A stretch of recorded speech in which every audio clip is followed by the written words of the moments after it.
Video number 4, Genesis chapter 2, verse 4, in a simultaneous progression in all tenses until the days of Noah, in the book and creation order of Genesis, ending in the book of Revelation. Part 1. I say to you what I say to all, watch. God's words are given not as a call to predict, but to discern. This is the scriptural relation to God's poetic and creational word. However, they have been left behind and put into classifications and arrangements of their and all of Scripture's worth and use. To read these poetic and creational words as only past tense is to read them as a tomb's wall. To read them present tense is to understand the present portion of the age. To read them future tense is to be prepared.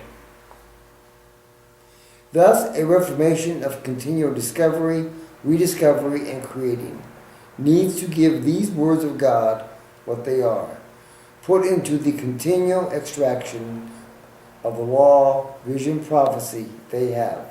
This is part of the continual parallel between Genesis chapter 2, verse 4, and the dimensional and flexible concept of time in Daniel chapter 12, verse 7, as one example. Thus, the unfreezing of Genesis is called for the understanding, the progression. It is because of God's language and experience of Adam and Eve with God, this becomes universal in the fallen state, in knowledge pre-fall that turns into myth from the fall and called just poetry, and returns to knowledge based on the words, terms, and names of a people in their law, vision, prophecy, of use and worth, in creation itself. Thus a mixture of God's language of origin being now partially dormant and their own words. This is the continual parallel between God's words, being the created, Scripture, and creation in themselves, from and being God's words. This gives us, in that time people began to call upon the name of the Lord, Genesis chapter 5, and that the knowledge of the tree of good and evil is integrated into creation itself.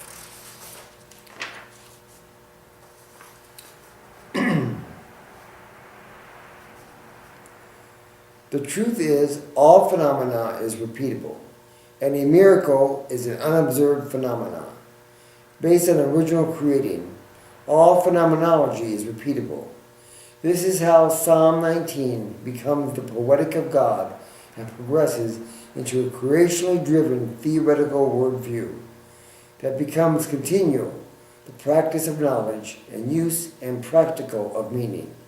However, it is in the normalcy of a creative phenomenology, as part of the creational order and civilization, that its source in creation will be ignored, both as original origin of word and the source of interest, of purpose, of use. Is it of creation, in good and or evil, or God? To say nothing that the created as a word, exist elements used, is more than its word of element, being a created itself or a self, because of its relation to God in creating.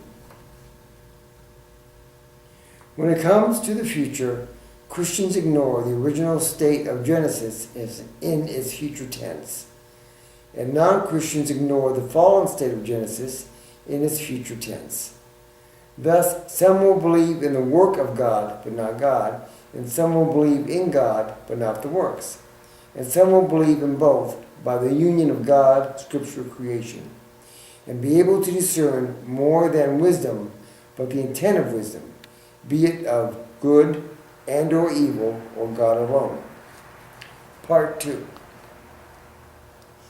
This is why God speaks both of the Promethean nature of the fall, which has in its knowledge the impression of eternity manifest throughout the progression, having all the exist elements beginning with good spirit light, without how they were originally used, as a means for what was lost and dormant in the fall.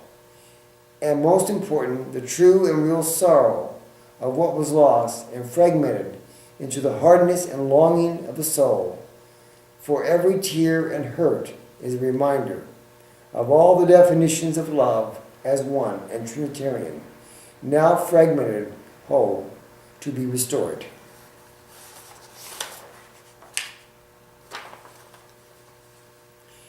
The lack of perspective from the view of Scripture and the creational themselves, creation, creatures, and creating, with all perspectives that both Scripture and the Creator provide, has limited both intelligent design and evolution to be less than future tense, even as the prophets of Scripture and creation do not make this mistake. It is in intelligent designing that the future and God's poetic and creational word speak of the creational order before us, both by God and the created themselves. What Scripture gives us in Genesis chapter 2, verse 4, is all the created dimensions as it is used throughout Scripture in the multi-dimensional beginning with the created, eternal present tense, defined as God's creating. The use of this verse, as in the book of Revelation, and that the gospel is from the beginning, is both a continual looping of a past, present, future tense, progression, and simultaneously integrated. There is also the absolute time-space motion that is used, and relative time-space motion for use. This God-like flexibility, as found in Daniel and in creating, embodies all exist elements used by God and the created.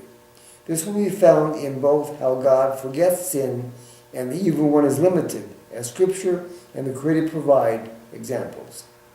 The words of Daniel chapter 12, verse 7 speak to this as one example. This all gives God's poetic and creational word a simultaneousness that they can speak prophetically until the end of the creational generation, at the end of the book of Revelation. Thus you have the structure of a created, fallen, redemptive state in those poetic and creational words as 1. Creator and sovereign, 2. God's hostile and indifferent to the created, 3. Intimate and restorative between God and creation. That speaks to what was lost in the fall. Further, events and personages are not repeatable, but the universal of the created exist element in creative use are, based on love, good, and evil. They are. And within a few word passages of many books of Scripture, this is part of the heritage that comes from Genesis. End of video 4. Please go to video 5. Thank you.